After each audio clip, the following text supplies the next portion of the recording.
प्यारे साथियों, नमस्कार, स्वागत, आभार, अभिनंदन, प्रणाम आप सभी का आपके अपने पसंदीदा प्लेटफॉर्म विद्याकुल पर। गुड मॉर्निंग, शुभ प्रभात। जल्दी से जुड़ जाइए, फिर हम लोग आज की क्लास को स्टार्ट करें और जल्दी जल्दी पढ़ के खत्म करें। गुड मॉर्निंग, शुभ प्रभात, फटाफट। Good morning, good morning, good morning. कैसे हो सभी लोग? Good morning, good morning Prince, good morning Rajiv, good morning, good morning, good morning. कैसे हो सभी लोग? Good morning, good morning, good morning Aakriti, good morning Zeba, good morning, good morning, good morning, good morning, good morning Raj, good morning, good morning Nidhi, good morning सभी साथियों को ढेर सारा शुभ प्रभात। कैसे हो, कैसे हो, कैसे हो? हाँ, जल्दी से कॉपी पेन निकालो, फिर कॉपी पेन निकालो। क्या करना है आज? काम है ना, पढ़ाई। चलिए फिर स्टार्ट करा जाए। वैद्युत चुंबकीय प्रेरण का लेक्चर नंबर 7, और लेक्चर नंबर 7 में हम लोग पहले कल का रिवीजन करेंगे। कल हम लोगों ने थोड़ा सा भंवर धारा के बारे में सीखा था। क्या सीखा था? भंवर धारा के बारे में सीखा था। थोड़ा सा जान लेते हैं क्या सीखा था। भंवर धारा, भंवर धारा के बारे में। भंवर धारा क्या होती है, थोड़ा सा एक्सप्लेन कर दें आपको।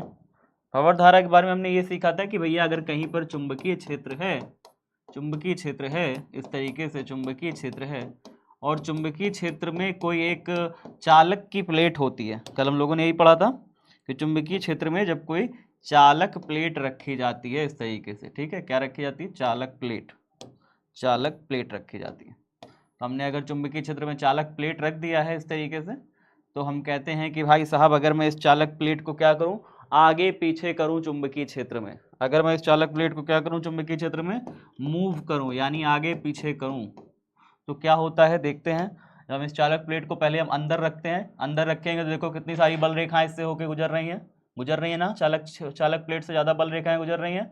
जब इसको बाहर कर रहे हैं तो चालक प्लेट से कम बल रेखाएं गुजर रही हैं, है ना। बस बताओ समझ में आ रहा है कि नहीं? जब इसको चालक प्लेट को बाहर करें तो देखो इससे सिर्फ 2 बल रेखाएं गुजर रही हैं, इसको अंदर कर दे रहे हैं तो देखो इससे कितनी सारी बल रेखाएं गुजर रही हैं। ये बल रेखाएं है ना, ये जो क्रॉस साइन बना हुआ है, क्रॉस साइन क्या है? ये क्रॉस साइन चुंबकीय बल रेखाएं हैं जो कि बाहर से अंदर की तरफ जा रही हैं, बाहर से अंदर की तरफ जा रही हैं। अब इन बल रेखाओं में जैसे ही परिवर्तन करते हो, यानी बार बार अंदर बाहर करते हो, इससे क्या होता है? चुंबकीय फ्लक्स में परिवर्तन होता है, यानी कि बल रेखाओं की संख्या में परिवर्तन होता है। और जब बल रेखाओं की संख्या में परिवर्तन होता है इसको अंदर बाहर करने से, तो इसके संपूर्ण आयतन में, ये जो आप यहाँ पे चालक देख रहे हैं, इसके संपूर्ण आयतन में, आयतन जानते हैं ना, आयतन मीन्स इसका पूरा अंदर अंदर पूरा हिस्सा, इसके पूरे अंदरूनी ताकत में, पूरा बॉडी के अंदर, तो इसके संपूर्ण आयतन में एक प्रकार की धारा प्रेरित हो जाती है। क्या हो जाती है? धारा प्रेरित हो जाती है, ठीक है। एक प्रेरित धारा उत्पन्न हो जाती है इसके अंदर, अपने आप ही एक धारा बहने लगती है, उसको कहते हैं प्रेरित धारा। इसके संपूर्ण आयतन में एक प्रकार की धारा प्रेरित हो जाती है, और ये प्रेरित धारा कैसी होती है? जल के समान चक्करदार होती है। जल में जैसे चक्कर होता है ना, जल में जैसे ऐसे चक्कर चक्कर चक्कर चक्कर होता है, कभी कभी आप देखोगे जल में भंवर उत्पन्न हो जाता है, ऐसे ऐसे करके। जल का भंवर देखा है किसी ने? ऐसे ऐसे ऐसे ऐसे भंवर उत्पन्न हो जाता है। तो ये जो हमारी धारा होती है ये बिल्कुल ऐसे ही चक्करदार होती है। इसी के कारण से इसे क्या कहा जाता है? इसी कारण से इसे भंवर धारा कहते हैं। क्या कहते हैं? भंवर धारा कहते हैं, ठीक है। अंग्रेजी में इसे एडी करंट कहते हैं। फोको नाम के साइंटिस्ट ने खोज किया था, इसलिए इसे फोको करंट भी कहते हैं। क्या कहते हैं? फोको करंट भी कहते हैं, क्योंकि फोको नाम के साइंटिस्ट ने इसे खोज किया था। तो फोको धारा भी कहते हैं इसे, फोको धारा भी कहते हैं। बात समझ में आ गई सबको? गुड मॉर्निंग प्रशांत, गुड मॉर्निंग सुमन, कैसे हो सभी लोग? यार मैं डाउट सॉल्व करता तो हूँ डेली डेली बैठ करके, जितने बच्चों का रहता है मेरे सामने। अब नहीं दिखता, मैं एक बार देखता हूँ और उसमें नहीं दिखा। क्या है डाउट बताओ? मैं अभी करवाता हूँ, मैं अभी सारे डाउट करता हूँ, क्लियर करता हूँ। पहले पढ़ लो, थोड़ा सा पढ़ाई कर लो, फिर उसके बाद, ठीक है। तो भंवर धारा, प्रेरित धारा समझ में आ रहा है? प्रेरित धारा समझ में आया? धारा अपने आप ही प्रेरित हो जाती है जब आप इसको आगे पीछे करते हो। आगे पीछे करने से क्या होता है? आगे पीछे करने से इस प्लेट में से होकर के गुजरने वाली बल रेखाओं की संख्या में परिवर्तन होता है। इस प्लेट में से होकर के, बोलो मेरे साथ, बोलोगे तभी समझ में आएगा, बोलो मेरे साथ, क्या बोलोगे? इस प्लेट से होकर के गुजरने वाली बल रेखाओं की संख्या में परिवर्तन होता है, अर्थात फ्लक्स में परिवर्तन होता है। और फ्लक्स में परिवर्तन होगा तो फिर क्या उत्पन्न हो जाएगा भाई साहब? विद्युत वाहक बल तो उत्पन्न हो जाएगा, जैसे ही फ्लक्स में परिवर्तन होगा विद्युत वाहक बल तो उत्पन्न हो ही जाएगा। नियम क्या कहता है फैराडे का? फैराडे का नियम कहता है कि जो विद्युत वाहक बल है वो फ्लक्स में परिवर्तन होने से बटे में लिया गया समय, फ्लक्स में परिवर्तन बटे लिया गया समय, इन दोनों का जब हम डिवाइड कर देते हैं तो विद्युत वाहक बल उत्पन्न हो जाता है। यानी विद्युत वाहक बल उत्पन्न हो गया तो इसका अर्थ है कि अब चालक में धारा बहेगी। क्यों बहेगी? क्योंकि अभी तक जो मुक्त इलेक्ट्रॉन इधर उधर घूम रहे थे, विद्युत वाहक बल ने क्या किया? उनको सीध में कर दिया, उनको बल लगा करके, ताकत लगा करके एक सीध में कर दिया, और एक सीध में कर दिया तो धारा फिर बहना चालू हो जाएगी। तो यहाँ पे ये चीज होता है प्यारे बच्चों। यहाँ पे जो धारा बहती है वो धारा कैसी होती है? वो धारा भंवर धारा होती है, यानी कि भंवर तरीके से होती है, इस तरीके से, ठीक है। और इससे क्या होता है, जब भंवर धारा उत्पन्न होती है तो चालक मेरा पूरा तप्त लाल हो जाता है, चालक गर्म हो जाता है। चालक क्या हो जाता है? गर्म हो जाता है भंवर धारा उत्पन्न होने से, ठीक है। बात समझिए, चालक गर्म हो जाता है भंवर धारा से, ठीक है। चालक क्या हो जाता है? गर्म हो जाता है।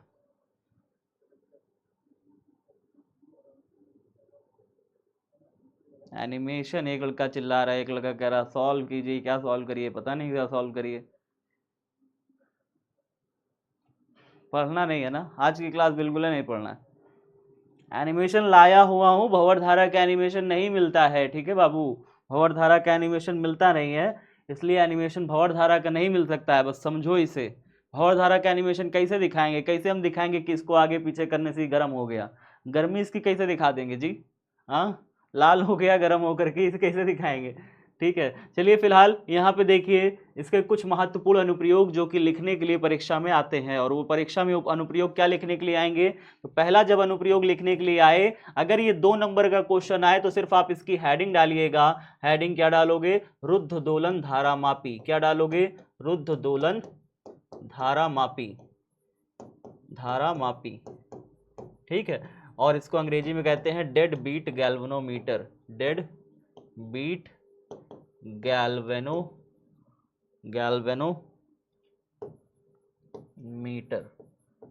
ठीक है। तो डेड बीट गैल्वेनोमीटर ये होता है रुद्ध दोलन धारा मापी, इसको आप डालोगे, ठीक है। वीडियो प्रॉब्लम हो रहा है?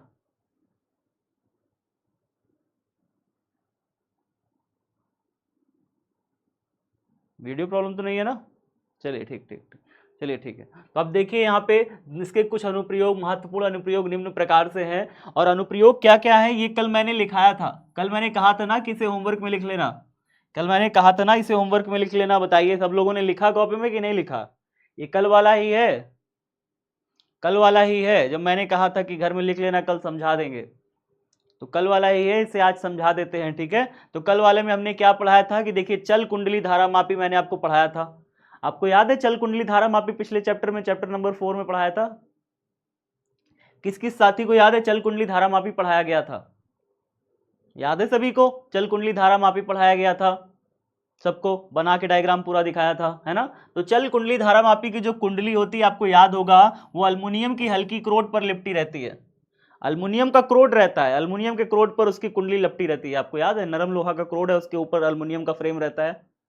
नरम लोहा का क्रोड रहता है, उसके ऊपर अल्युमिनियम का फ्रेम था। याद करिए चल कुंडली धारा मापी में पढ़ाया था मैंने, है ना। अब उसमें क्या था? अल्युमिनियम के एक हल्के क्रोड पर लिपटी रहती है। जब इसमें प्रवाहित धारा के कारण उत्पन्न बल आघूर्ण के फलस्वरूप, जब इसमें धारा प्रवाहित होती थी, याद करिए, याद करिए वो दिन जब इसमें धारा प्रवाहित होती थी चल कुंडली धारा मापी में, जैसे ही धारा बहती थी, कुंडली क्या करती थी? कुंडली क्या करती थी? चुंबकीय क्षेत्र में बल आघूर्ण कुंडली पर लगता था और कुंडली घूमने का प्रयास करती थी। जैसे ही कुंडली में धारा बहती थी, याद है कि नहीं याद है? भूल गए? याद है गैल्वेनोमीटर धारा मापी? याद है? जैसे ही कुंडली में धारा बहती थी तो कुंडली पर लगता था बल आघूर्ण, जिसके कारण कुंडली क्या करती थी? घूमती थी चुंबकीय क्षेत्र में। और जब कुंडली घूमती थी तो फिर सुई घूमती थी, उसके साथ सुई संबद्ध होती थी, उसके साथ एक सुई जुड़ी रहती थी, सुई घूमती थी। और जब सुई घूमती थी तो क्या होता था प्यारे बच्चों? हम देख लेते थे रीडिंग कि हाँ भाई साहब इतनी धारा बह रही है, अच्छा बात समझ में आ रहा है। तो यहाँ पे क्या है? चल कुंडली धारा मापी की कुंडली अल्युमिनियम के एक हल्के क्रोड पर लिपटी रहती है। जब इसमें धारा प्रवाहित के कारण बलाघूर्ण उत्पन्न होता है तो उसके कारण कुंडली घूमती है। अल्युमिनियम क्रोड भी चुंबकीय क्षेत्र में घूमती है। जो अल्युमिनियम क्रोड है वो भी चुंबकीय क्षेत्र में घूमता है। अल्युमिनियम का क्रोड है ना, वो भी चुंबकीय क्षेत्र में घूमता है। अब आप बताइए, अल्युमिनियम का क्रोड जब चुंबकीय क्षेत्र में घूमेगा, चुंबकीय जो चुंबक होते हैं इसके तो स्थिर होते हैं ना, जो इसमें चुंबक होते हैं प्यारे बच्चों वो तो स्थिर चुंबक है, दोनों साइड से याद होगा, अवतलाकार कटे हुए चुंबक मैंने आपको बताया था इस तरीके से ऐसे करके। अब इसके बीच में इस तरीके से कुंडली होती है, इस तरीके से कुंडली होती है और इसमें सुई ऐसे लगी रहती है। याद है सब चीजें? याद है सब चीजें? जब ये इसमें धारा प्रवाहित होती है तो ये कुंडली ऐसे ऐसे घूमती है, सुई इसकी ऐसे ऊपर नीचे ऐसे सुई भी घूमती है, ऐसे सुई घूमती है जब इसमें धारा प्रवाहित होती है तो। अच्छा, यहाँ पे देखिए क्या है, कह रहा है कि अल्युमिनियम क्रोड भी चुंबकीय क्षेत्र में घूमता है, अल्युमिनियम क्रोड भी चुंबकीय क्षेत्र में घूमता है। जैसे ही धारा प्रवाहित होगी तो इसका क्रोड भी चुंबकीय क्षेत्र में ऐसे ऐसे घूमेगा। जब क्रोड घूमेगा तो परिणाम स्वरूप क्रोड में भंवर धाराएं उत्पन्न हो जाएंगी। क्रोड में क्या उत्पन्न हो जाएगा भाई? भंवर धारा उत्पन्न हो जाएगी। क्यों उत्पन्न हो जाएगी आप बताओ? जब क्रोड चुंबकीय क्षेत्र में घूमेगा इस तरीके से, मान लीजिए चुंबकीय क्षेत्र है इसमें घूमेगा, तो क्या इसमें से होकर के गुजरने वाली बल रेखाओं की संख्या में परिवर्तन होगा? जब ऐसे हो जाएगा कम बल रेखा गुजरेगी, ऐसे हो जाएगा ज्यादा बल रेखा गुजरेगी, ऐसे हो जाएगा कम बल रेखा गुजरेगी, फिर ऐसे हो जाएगा ज्यादा बल रेखा गुजरेगी। तो इस तरीके से जब ये क्रोड घूमता है चुंबकीय क्षेत्र में सुई के साथ, तो फिर इसमें से होकर के गुजरने वाली बल रेखा की संख्या में परिवर्तन होता है, कभी ज्यादा बल रेखा गुजरेगी कभी कम। तो इसके कारण फ्लक्स में परिवर्तन होने से इसमें भी विद्युत वाहक बल उत्पन्न हो जाएगा और इसमें एक भंवर धारा उत्पन्न हो जाएगी। अब अगर इसमें भंवर धारा उत्पन्न हो गई तो क्या होगा बताओ? जल कुंडली धारा मापी में अगर भंवर धारा उत्पन्न हो गई तो क्या ये क्रोड गर्म हो जाएगा? क्रोड गर्म हो जाएगा और एक स्थिति ऐसी आ सकती है कि क्रोड जल भी जाए। क्रोड क्या हो जाए? जल भी जाए। ठीक है, तो क्या कहता है? लेंज के नियम अनुसार उस परिवर्तन का विरोध करती है जिसके कारण वे उत्पन्न होती है, अतः भंवर धाराएं साम्य स्थिति के परितः दोलनों को अवमंदित कर देती हैं। मतलब क्या हुआ? इसका क्या अर्थ है? साम्य स्थिति के परितः दोलनों को अवमंदित कर देती हैं। इसका अर्थ है कि जो ये घूमने का प्रयास करता है, भंवर धारा इसको उल्टा दिशा में घुमाने का प्रयास करती है, भंवर धारा इसको घूमने नहीं देती। लेंज का नियम अनुसार क्या है? लेंज का नियम कहता है कि घूमने के कारण ही तो तुम्हारा भंवर धारा पैदा हुई है, घूमने के कारण ही तो भंवर धारा पैदा हुई है, घूमा है तभी फ्लक्स परिवर्तन हुआ है और उसके कारण इसमें भंवर धारा पैदा हुई है। कुंडली चुंबकीय क्षेत्र में घूमती है ऐसे ऐसे करके, जो गैल्वेनोमीटर की होती है। अब अगर इसके घूमने के कारण ही भंवर धारा पैदा हुई है, तो जब ये घूमती है, इसमें भंवर धारा पैदा हुई, तो भंवर धारा इसके घूमने का विरोध करती है, भंवर धारा इसको घूमने नहीं देती, भंवर धारा इसकी स्पीड को स्लो कर देती है। अगर ये तेज घूमना चाहती है तो इसको धीमा कर देगी। अब भंवर धारा इसको घूमने ही नहीं देगी तो फिर गैल्वेनोमीटर हमारा खराब। जहां रीडिंग दिखानी चाहिए 10 एम्पियर की धारा का, वो दिखा रहा है 2 एम्पियर। घूम ही नहीं पाया ना बेचारा। क्यों नहीं घूम पाया? क्योंकि उसके अंदर भंवर धारा पैदा हो गई है जो उसको विपरीत दिशा में रोकने का प्रयास कर रही है, यानी उसकी स्पीड को क्या कर रही है? स्लो करने का। अवमंदित क्या होता है? स्पीड को स्लो करने का प्रयास कर रही है, उसको घूमने नहीं दे रही है बेचारे को, उसको घूमने नहीं दे रही है बेचारे को। ठीक है, तो क्या कहा जा रहा है? उस परिवर्तन का विरोध करती है जिसके कारण वे उत्पन्न होती है, अतः भंवर धाराएं साम्य स्थिति के परितः होने वाले दोलनों को अवमंदित करती हैं। एक बार फिर से समझिए क्या कहा जा रहा है। ये कहा जा रहा है कि मान लीजिए कि चुंबकीय क्षेत्र में कोई एक कुंडली है, उसमें कुंडली पर अल्युमिनियम का फ्रेम लपटा होता है। जब ये कुंडली घूमती है, जब जिसमें धारा प्रवाहित होती है कुंडली में, तो कुंडली घूमती है, इसके ऊपर बल आघूर्ण पैदा होता है और कुंडली घूमती है। लेकिन जब ये बार बार घूमना शुरू कर देती है चुंबकीय क्षेत्र में, तो फ्लक्स का परिवर्तन होता है, इससे संबंधित फ्लक्स का परिवर्तन होता है। क्योंकि जब इधर जाएगी कम बल रेखा गुजरेगी, ऐसे सारी बल रेखा ऐसे चली जाएंगी। जब ऐसे होगी तो इसमें से ज्यादा बल रेखा गुजरेगी, ऐसे होगी कम बल रेखा गुजरेगी। तो जब इस तरीके से बार बार कुंडली ऐसे ऐसे होती है, धारा प्रवाहित हो रही है, कुंडली में बल आघूर्ण पैदा हो रहा है, कुंडली घूम रही है। और कुंडली के घूमने से क्या होता है? कुंडली के घूमने से भाई साहब, इसमें देखो फिर से देखो, इसका चार्ट देखो कैसे बनेगा। पहले तो कुंडली में धारा प्रवाहित होगी, धारा प्रवाहित होगी, धारा प्रवाहित होने से कुंडली में बल आघूर्ण पैदा होता है, बल आघूर्ण पैदा होता है, बल आघूर्ण पैदा होता है। तो कुंडली क्या करती है? घूमती है। कुंडली क्या करती है? घूमती है। कुंडली घूमती है तो कुंडली के घूमने से क्या पैदा होता है? कुंडली के घूमने से क्या पैदा होता है? बार बार ऐसे ऐसे घूमेगी तो फ्लक्स में परिवर्तन होगा। क्या पैदा होगा? फ्लक्स में परिवर्तन होगा, फ्लक्स में परिवर्तन होगा। और फ्लक्स में परिवर्तन होगा तो क्या होगा भैया? कुंडली में एक विद्युत वाहक बल पैदा हो जाएगा फैराडे के नियम से।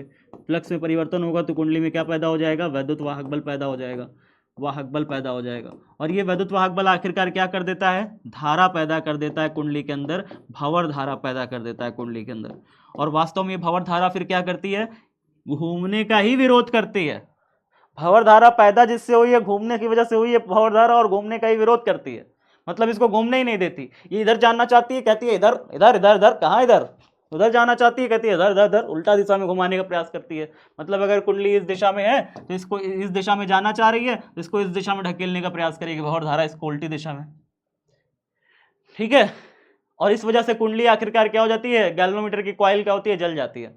गैल्वेनोमीटर की कॉइल ज़्यादा देर तक सब नौटंकी नहीं बर्दाश्त कर पाती, कहती है भाई जल्दी जाओ, अच्छा है, ठीक है। तो ये हो जाता है, बात समझ में आया। अगला देखिए, अगला क्या है, इलेक्ट्रिकल ब्रेक। ये बहुत ही काम की चीज़ है इलेक्ट्रिकल ब्रेक।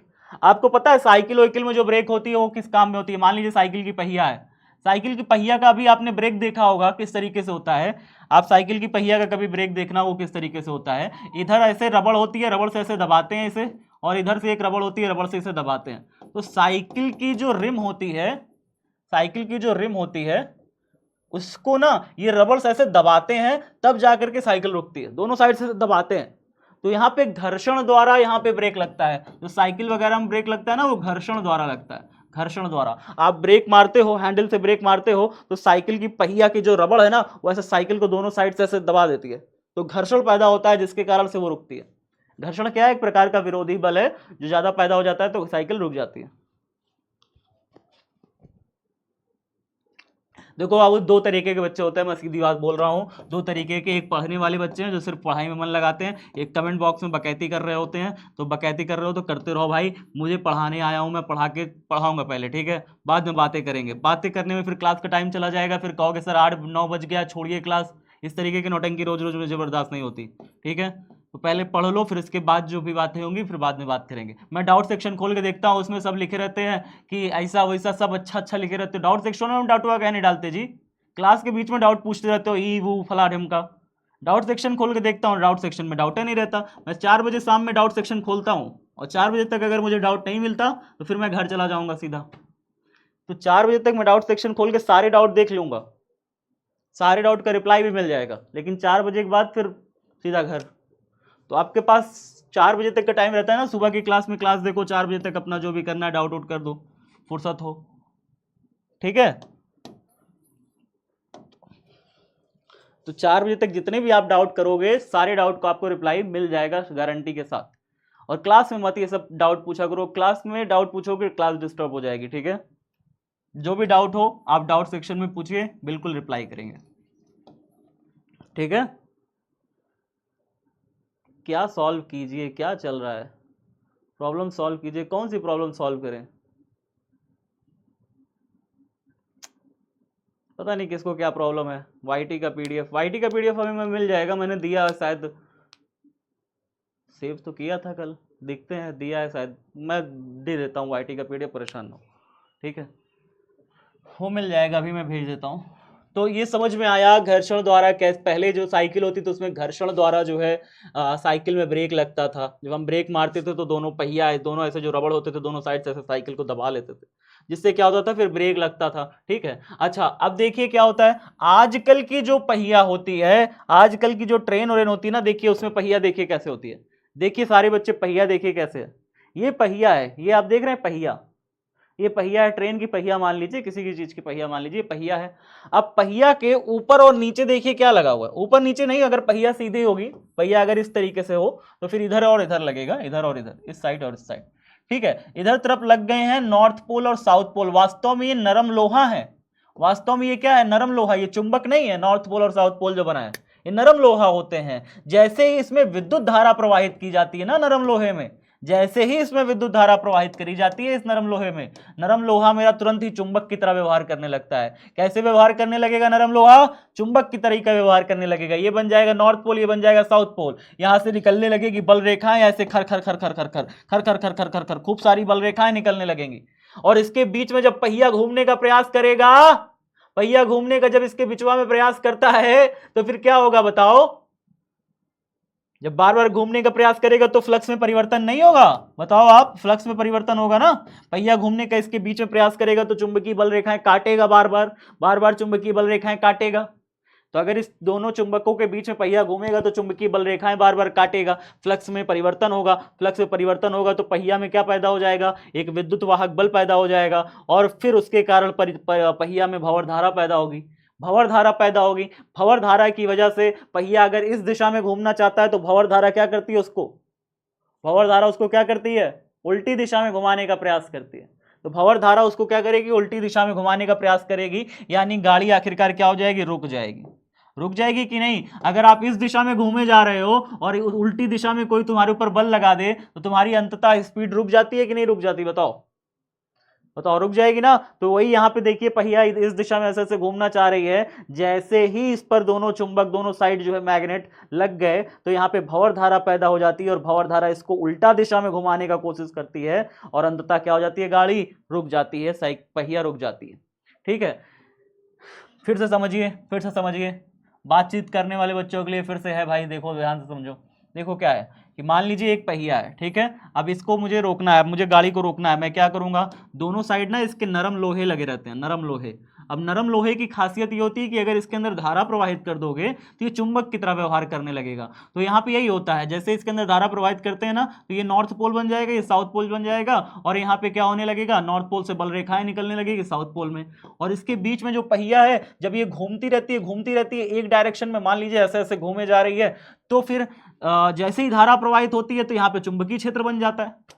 जैसे ही धारा प्रवाहित होती है इन नरम लोहों में यहाँ पे चुंबकीय क्षेत्र बन जाता है। नॉर्थ पोल से बल रेखाएं साउथ पोल में जाने लगती हैं, घर घर घर घर घर घर घर घर। अब ये पहिया घूमे जा रही है, जैसे ये पहिया घूमती रहती है तो इन बल रेखाओं को काटती जाती है। घूमेगी अगर पहिया घूमती रहेगी, क्या इन बल रेखाओं को नहीं काटेगी जो इसके अंदर से होके गुजरेंगे? बिल्कुल, इन बल रेखाओं को काटना शुरू कर देती है, यानी कि फ्लक्स में परिवर्तन होता है। बल रेखाएं अगर काटेंगी तो क्या होगा, फ्लक्स में परिवर्तन होगा कि नहीं होगा? यानी बल रेखाओं की संख्या में परिवर्तन होगा कि नहीं होगा? कभी ज्यादा बल रेखा, कभी कम बल रेखा। ठीक है, तो इस तरीके से पहिया जब इनसे निरंतर घूमती रहती है तो फ्लक्स में परिवर्तन होने की वजह से पहिया में भंवर धारा पैदा हो जाती है। तो पहिया अगर इस दिशा में आगे घूमना चाह रही है तो उसमें भंवर धारा उसको उल्टी दिशा में घुमाने का प्रयास करती है। ठीक है, घूमने का ही तो विरोध करती है। यहां पे भंवर धारा पैदा किसकी वजह से हुआ है? घूमने की वजह से ही तो हुआ है, पहिया घूम रही है इसी वजह से तो हुआ है। तो भंवर धारा किसका विरोध करेगी? घूमने का ही विरोध करेगी। लेंज का नियम यही तो है, जिसके कारण पैदा होगे उसी चीज का विरोध करोगे, है ना? जिसके कारण पैदा होगे उसी चीज का क्या करोगे, विरोध करोगे। तो पहिया जिसके कारण, घूमने के कारण भंवर धारा इसमें पैदा हो रही है, भंवर धारा घूमने का ही विरोध करती है, जिसके कारण पहिया क्या हो जाती है, पहिया क्या हो जाती है, रुक जाती है। पहिया क्या हो जाएगी, रुक जाती है। बात समझ में आया क्यों पहिया रुक गई? क्या इसमें घर्षण लगा? क्या इसमें पहिए को कोई नुकसान हुआ? पहिए को किसी प्रकार से कोई नुकसान हुआ? पहिया गर्म हुई फिर ठंडी हो गई। ठीक है, पहिया थोड़ी देर के लिए गर्म हो सकती है लेकिन फिर ठंडी हो गई। इसमें जितना ज्यादा धारा प्रवाहित करोगे उतना ज्यादा चुंबकीय क्षेत्र अप्लाई होगा वहां पे, और उतनी जल्दी यहां पे पहिया रुक जाएगी। यहां पे अगर आपको जल्दी पहिया रोकना है ना तो ज्यादा धारा प्रवाहित कर दीजिए। ज्यादा धारा प्रवाहित करोगे उतना ज्यादा चुंबकीय क्षेत्र पैदा होगा और उतनी जल्दी पहिया रुक जाएगी। इसलिए यहाँ पे नरम लोहे का इस्तेमाल किया जाता है, वैद्युत चुंबक का इस्तेमाल किया जाता है। यहाँ पे हम लोग नॉर्मल मैग्नेट का इस्तेमाल नहीं करते। जो नॉर्मल मैग्नेट होगा उसका इस्तेमाल, चुंबक का इस्तेमाल नहीं करते। यहाँ नरम लोहे का, नरम लोहा आसानी से विद्युत चुंबक बनाया जा सकता है, इसलिए इसका इस्तेमाल करते हैं। बात समझ में आ रहा है? नरम लोहे में जैसे ही धारा प्रवाहित करते हैं यहाँ पर चुंबकीय क्षेत्र बन जाता है। चुंबकीय क्षेत्र में जैसे ही पहिया घूमती है तो फ्लक्स में परिवर्तन होता है। फ्लक्स में परिवर्तन होने की वजह से यहाँ भंवर धारा पैदा हो जाती है। पहिया में भंवर धारा उसके घूमने का विरोध करती है और पहिया क्या हो जाता है, रुक जाती है। क्या इलेक्ट्रिकल ब्रेक समझ में आ गया? 3 बार समझाया है। बात कर लो तो नहीं आएगा, फिर बात करते रहो तो कुछ नहीं आएगा। कर लो बात आराम से, डाउट पूछ लो। इतना तेजी से ऊपर डाउट जाता है मुझे दिखेगा? चलो जल्दी जल्दी आगे देखो फटाफट। तो इलेक्ट्रिकल ब्रेक समझ में आ गया। आगे देखिए, अगला पॉइंट क्या है, प्रेरण भट्ठी। अगला पॉइंट क्या है, प्रेरण भट्ठी। ये क्या होता है प्रेरण भट्ठी? बहुत ही शानदार चीज है प्रेरण भट्ठी भी। प्रेरण भट्ठी वास्तव में इस्तेमाल होता है किसी भी धातुओं को गलाने के लिए। धातुओं को अगर आप गलाना चाहते हैं यानी मेल्ट करना चाहते हैं तो फिर प्रेरण भट्ठी का इस्तेमाल करते हैं। देखिए, यदि किसी धातु को तीव्र परिवर्तनशील चुंबकीय क्षेत्र में रखा जाए, तीव्र परिवर्तनशील चुंबकीय क्षेत्र में, कल मैंने आपको बताया था, याद करिए, कल मैंने आपको 2 चीज बताई थी। मैंने कहा था कि अगर आप फ्लक्स परिवर्तन करना चाहते हैं तो फाई बराबर होता है बी इंटू ए। या तो आप क्षेत्रफल में कम ज्यादा करके फ्लक्स में परिवर्तन कर सकते हैं, या तो आप चुंबकीय क्षेत्र की तीव्रता को कम ज्यादा करके, चुंबकीय क्षेत्र की तीव्रता को भी कम ज्यादा करके आप फ्लक्स में परिवर्तन कर सकते हैं, और तब भी भंवर धारा पैदा हो जाएगी। क्या पैदा हो जाएगी? भंवर धारा पैदा हो जाएगी। तो भंवर धारा पैदा करने के लिए दो फैक्टर जिम्मेदार हैं, या तो आप चुंबकीय क्षेत्र की तीव्रता को कम ज्यादा कर दीजिए किसी भी चीज में, तब भी भंवर धारा पैदा हो जाएगी, या तो चुंबकीय क्षेत्र समान हो, एक जैसा हो, और उसमें क्षेत्रफल को कम ज्यादा कर दीजिए। जैसे प्लेट को आप अंदर बाहर कर रहे थे, जब आप प्लेट को अंदर बाहर कर रहे थे तो इससे क्या हो रहा था, इससे क्षेत्रफल में परिवर्तन कर रहे थे आप। बात समझ में आया? आप क्या कर रहे थे, कभी देखिए ज्यादा क्षेत्रफल अंदर डाल दिया, फिर कम क्षेत्रफल कर दिया, फिर ज्यादा कर दिया, फिर कम क्षेत्रफल कर दिया। तो चुंबकीय क्षेत्र में अगर आप ज्यादा क्षेत्रफल और कम क्षेत्रफल करेंगे, क्षेत्रफल में परिवर्तन करेंगे ना चुंबकीय क्षेत्र में, तब भी जो है फ्लक्स में परिवर्तन होता है, तब भी भंवर धारा पैदा होती है। तो भंवर धारा क्षेत्रफल में परिवर्तन होने से भी पैदा होती है, और भंवर धारा चुंबकीय क्षेत्र अगर कम ज्यादा करोगे, अगर इस प्लेट को स्थिर रखो और यहाँ पे जो चुंबकीय क्षेत्र है, देख रहे हैं आप चुंबकीय क्षेत्र, इस तरीके से जो बल रेखाएं ज्यादा जा रही हैं, अगर इन बल रेखाओं को कम करो, ज्यादा करो, बल रेखाओं को कम ज्यादा करो, तब भी इसमें भंवर धारा पैदा हो जाएगी, तब भी इसमें भंवर धारा पैदा हो जाएगी। अगर आप इसमें से होकर के गुजरने वाली बल रेखाओं की संख्या को कम ज्यादा करोगे, तब भी इसमें भंवर धारा पैदा हो जाएगी। तो बात को समझिए।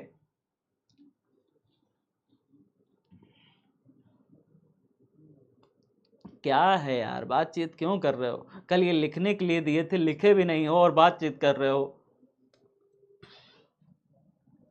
देखो यहाँ पे क्या लिखा है, यदि किसी धातु को तीव्र परिवर्तनशील चुंबकीय क्षेत्र में रखा जाए, कोई धातु है मान लीजिए, अब जब क्लास में बात करते रहोगे तो बाबू कुछ नहीं समझ में आएगा, सीधी सी बात है, ठीक है।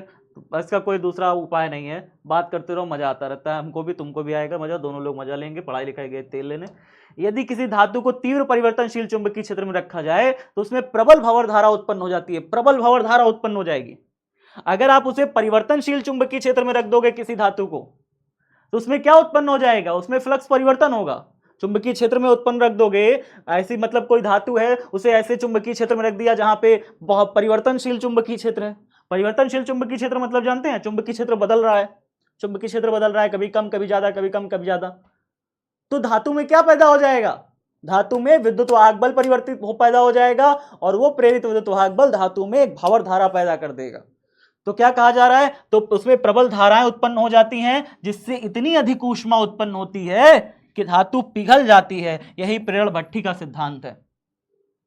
तो अगर ये लॉन्ग में लिखने के लिए आए इसके उपयोग, तो वास्तव में दो उपयोग लिखने के लिए आता है भंवर धारा के, दो उपयोग। अगर शॉर्ट में लिखने के लिए आए तो फिर आप विद्युत ब्रेक का इस्तेमाल, विद्युत ब्रेक डाल सकते हैं, प्रेरण भट्ठी, ये दोनों लिख सकते हैं, ठीक है। जैसे यहाँ पे देखिए, विद्युत ट्रेनों को रोकने के लिए विद्युत ब्रेकों का उपयोग किया जाता है। पहिए की धुरी के साथ एक ड्रम लगा रहता है, ड्रम मतलब समझ रहे हैं, ड्रम मतलब समझ रहे हैं, पहिए की धुरी के साथ एक ड्रम लगा रहता है जो पहिए के साथ साथ घूमता है। जब ट्रेन को रोकना होता है तो ड्रम के पास तीव्र चुंबकीय क्षेत्र उत्पन्न कर दिया जाता है। ये ड्रम क्या है, ये ड्रम क्या है प्यारे बच्चों, ये ड्रम क्या है, किसका बना होगा, नरम लोहे का बना होगा ना।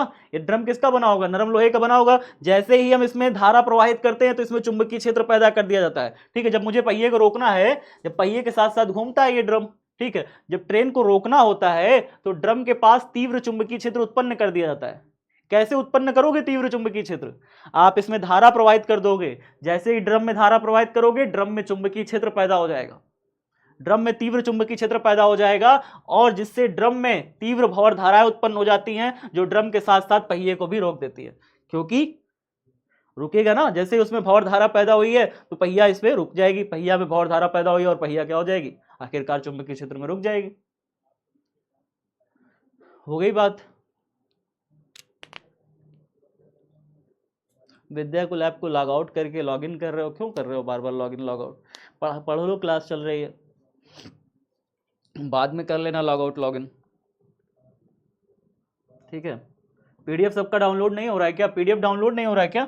मैंने पीडीएफ डाउनलोड ना होने की इशू में, देखो एक बच्चे ने मुझे सजेस्ट किया था कि सर मेरी पीडीएफ डाउनलोड नहीं हो रही थी, तो मैंने क्या किया कि विद्याकुल ऐप को अनइंस्टॉल किया, फिर उसके बाद उसे इंस्टॉल कर लिया और उसमें लॉगिन वगैरह कर लिया, तो फिर जो है ना मेरा पीडीएफ डाउनलोड होने लगा था, ठीक है। एक बच्चे ने मुझे ऐसा बताया कि ऐसा करने से हो रहा है, तो मैंने आपको सजेस्ट किया था, बाकी मुझे जानकारी नहीं है, बच्चे मुझे किसी बच्चे ने ही बताया था, ठीक है, कि ऐसा करने से समस्या सॉल्व हो जा रही है। नहीं हो रही है समस्या सॉल्व, नहीं हो रही, पीडीएफ किसी की डाउनलोड नहीं हो पा रही है, पीडीएफ डाउनलोड ही नहीं हो पा रही है। बताइए क्या आप पीडीएफ डाउनलोड करने में असफल हो? अगर असफल हो तो कमेंट बॉक्स में आज लिखिएगा, डाउट सेक्शन में आज लिखिएगा, मैं टीम को सारे डाउट आपके भेज दूंगा, ठीक है, वो देख लेगी कैसे क्यों हो रहा है ऐसा, ठीक है। परेशान होने की जरूरत ही नहीं है बिल्कुल भी। प्रेरकत्व स्वप्रेरणा, आज हम लोग क्या पढ़ने वाले हैं? प्रेरकत्व के अंदर स्वप्रेरणा पढ़ने वाले हैं। तो आज की हेडिंग क्या रहने वाली है, ध्यान से देखिएगा। हेडिंग डालिए प्रेरकत्व, हेडिंग डालिए प्रेरकत्व। इसके बारे में थोड़ा सा समझाता हूं आपको। सारे बच्चे पहले हेडिंग डालिए प्रेरकत्व, कॉपी में डाल ली हेडिंग। हो गई हेडिंग? सबकी हो गई हेडिंग? चलिए तो मैं आपको थोड़ा सा समझा देता हूं, फिर उसके बाद आप थोड़ा सा देखिएगा, ठीक है। पहले डायग्राम बना दें। देखिए डायग्राम पहले बनाते हैं,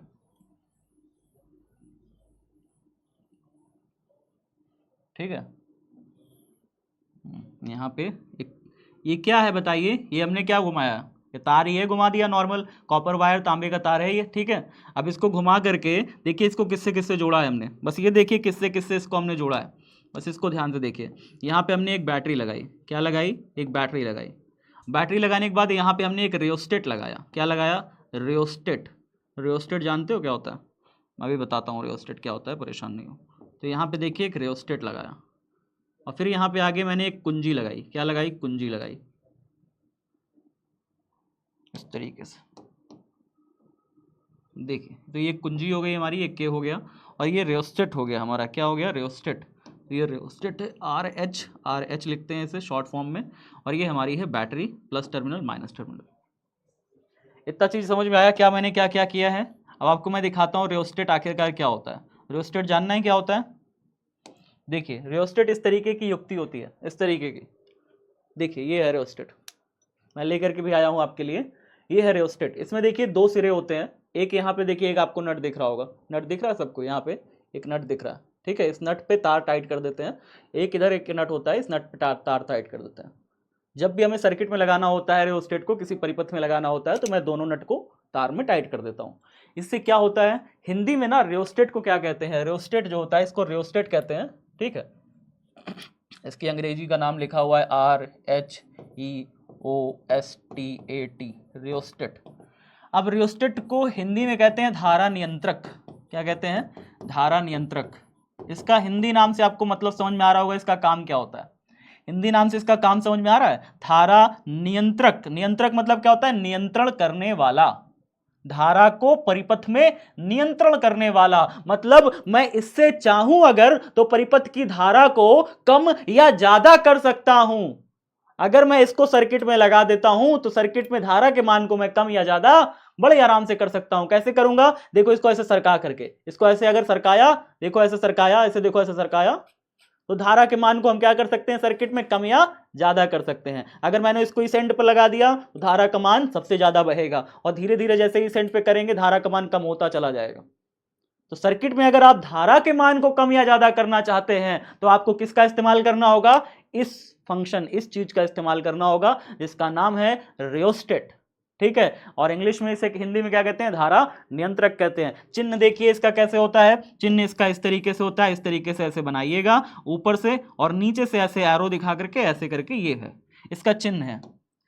तो चिन्ह समझ में आया रियोस्टेट का कैसे है? यहाँ पे देखिए, और ये क्या है ऊपर जो आप देख पा रहे हैं? वास्तव में ये ऊपर यही चीज है जो आप इसको सरका रहे हैं ना आगे पीछे करके, ये यही चीज ऊपर ऐसे दर्शाया गया है एरो के रूप में, ऐसे, ठीक है। बात समझ में आ गई सबको? ऐसे ऐसे करके ऐसे बनाना, ये इसका चिन्ह है।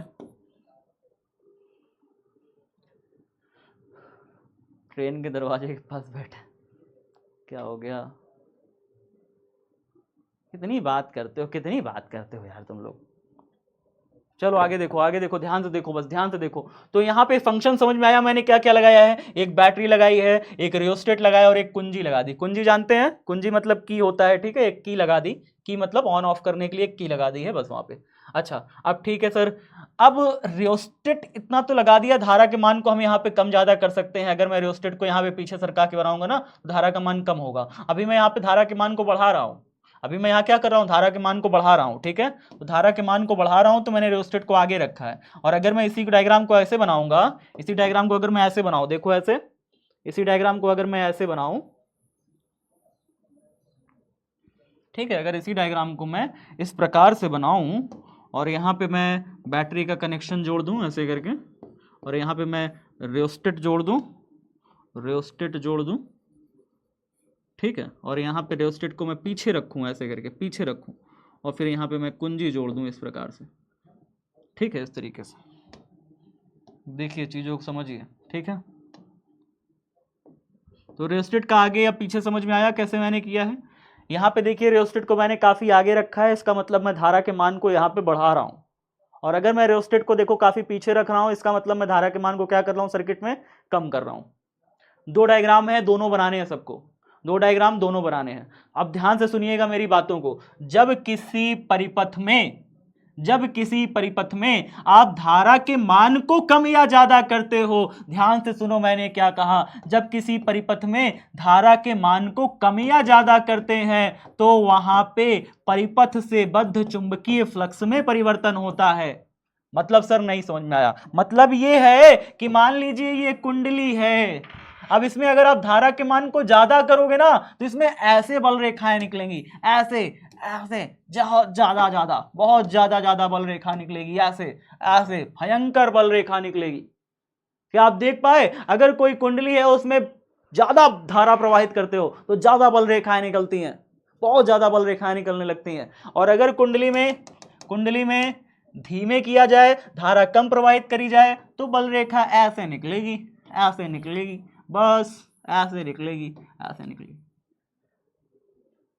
बात समझ में आ रहा है। जब ज्यादा धारा प्रवाहित करोगे तो कुंडली में क्या होगा, ज्यादा चुंबकीय क्षेत्र पैदा होगा, परिनालिका बन जाती है ना। कुंडली क्या होती है, जब कुंडली में धारा प्रवाहित करते हो आप बैटरी लगा करके जब धारा प्रवाहित कर देते हो, आपको याद है परिनालिका पढ़ाए थे, ये परिनालिका बन जाती है, इसके अंदर चुंबकीय क्षेत्र पैदा हो जाता है, बल रेखाएं ऐसे चारों तरफ से ऐसे निकलने लगती हैं, परिनालिका जैसे बन जाती है ना कुंडली।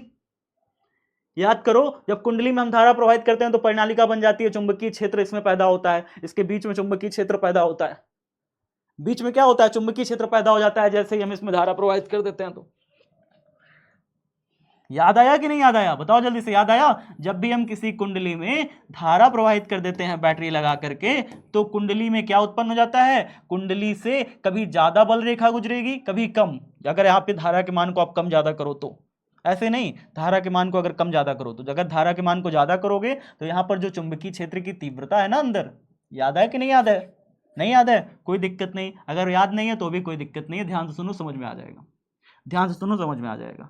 मान लो एक कुंडली है और अगर इसको आपने चुंबक कैसे बैटरी लगा दी तो बैटरी लगाने से क्या होता है ना कि यहाँ पे प्लस टर्मिनल बन जाता है, ये माइनस टर्मिनल, यहाँ से धारा अंदर जाने लगती है, धारा अंदर जाने लगती है, इस तरीके से धारा अंदर जाने लगती है।